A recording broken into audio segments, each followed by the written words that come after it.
আজ হলো 1 জানুয়ারি। আজকের দিনটি শুরু করছি রাধাকৃষ্ণের পদযাত্রা অর্থাৎ প্রভাত ফেরির মাধ্যমে। এখন বাজে সকাল 10টা। আজ বছরের প্রথম দিন, তাই ঠাকুরের পুজোটা ভালোভাবে সম্পন্ন করে নিয়ে প্রসাদটা নিয়ে নিলাম। প্রভাত ফেরিতে যাওয়ার জন্য আমি প্রায় রেডি হয়ে গেছি। এখন প্রসাদটা খেয়ে লাল বা সাদা শাড়ি পরে বেরিয়ে যাব। এই দেখো, আমি বেরিয়েও গেছি। প্রভাত ফেরি সকাল 7টা থেকে শুরু হয়েছে। আমাদের গ্রামের রাস্তা দিয়ে যাওয়ার সময় আমরা যোগ দেবো। আমার এক দাদার সঙ্গেও দেখা হয়ে গেছে। ওই দাদাটা প্রভাত ফেরির শুরু থেকেই ছিল। আমার ছোট্ট বোনটাও কিন্তু এবছর প্রভাত ফেরিতে যাচ্ছে। কি সুন্দর একটা ড্রেস পরেছে দেখো, লাল সাদা। এই তো প্রভাত ফেরিয়ে চলে এসেছে। কি সুন্দর সুদামা, রাধা কৃষ্ণ এবং সখী সাজিয়েছে। তারপরই রথে করে নেওয়া হচ্ছে জগতের নাথ ও প্রেমময়ী রাধারানীর যুগল বিগ্রহকে। এই যে আমিও চললাম। প্রত্যেক বছর আমরা পেছনের দিকে যুক্ত হই, কিন্তু এবছর প্রথমেই যুক্ত হয়ে গেছি। প্রথমের দিকে হলে কি হবে, তবুও সামনে দেখো কত লম্বা লাইন, আর পেছনে তো আরো লম্বা লাইন। রাস্তার মাঝে মাঝে কেউ জল বাতাসা, কেউ ফল দিচ্ছে, আর একটা বাচ্চা চকলেট দিচ্ছিল। সে আবার আমাকেও দিয়ে দিল একটা চকলেট। এখানে আমার একটা বোনের সঙ্গে দেখা হয়ে গেছে। এটা হচ্ছে আমার ছোট মামার মেয়ে। এই দেখো, আমার একটা বন্ধু আমার ভিডিও করেছে, তাই বলছিলাম রাধে রাধে। হাঁটতে হাঁটতে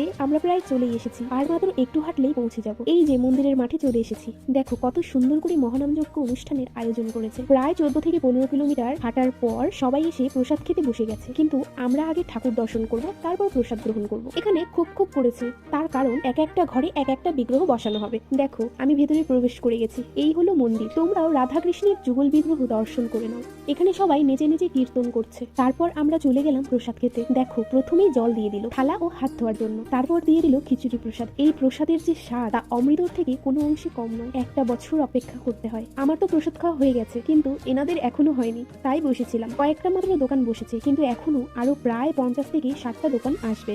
এখানে অনেক বড় মেলা হয়, তো যে 4-5টা দোকান বসেছে সেইগুলোই আমরা একটু ঘুরে ঘুরে দেখছি। এখান থেকে এই পুতুল দুটো আমার খুব পছন্দ হয়েছে, তাই নিয়ে নিলাম। এবার আমরা বাড়ির দিকে চলে যাব। টোটোও পেয়ে গেছি। এই দেখো, ওকে আমি ওই মেলার ওখান থেকে একটা ক্যাডবেরি কিনে দিয়েছিলাম। এখন ওর খাওয়াই শেষ হচ্ছে না। এই যে আমরা বাড়ি পৌঁছে গেছি, আর এইভাবেই বছরের প্রথম দিনটা শুরু করলাম। তারপর রেস্ট করে রাতে মা করেছিল ডাল, তো সেই ডাল দিয়ে ভাত খেয়ে আজকের ভিডিওটি শেষ করছি। সবাই ভালো থেকো, বাই।